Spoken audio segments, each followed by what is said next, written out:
So దానివల్ల అందరూ connect అవుతారు, ఫ్యామిలీస్ పడి చచ్చిపోతారు.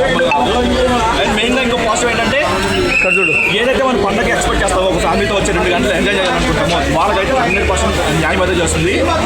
సంక్రాంతి వస్తుంది 300 కూడా వస్తుంది కదా, 100% 400 కూడా వస్తుంది. ఇంకొక రీజన్ దాంట్లో అయితే నోడం. అంటే వెంకటేష్ గారు చిరంజీవి గారు ఇద్దరు కామెడీ పండిందా, వాళ్ళని హ్యాండిల్ చేశారా?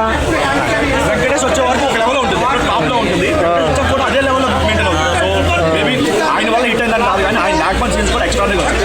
మెయిన్ పాజిటివ్ ఏంటంటే first half extraordinary first half block buster మొత్తం చెప్పుకోవచ్చు. అలాంటి ఫస్ట్ హాఫ్ ఇంకో సెకండ్ హాఫ్ కూడా అలానే అదే లెవెల్ నెక్స్ట్ లెవెల్ ఉంటుంది. మేము 500 వచ్చేదేమో మేబీ మనకి నెక్స్ట్ వచ్చే 2-3 సినిమాలు ఏదో పోస్ట్ పోన్ చేసుకుంటే అంత బాగుందా చిరంజీవి గారి సినిమా?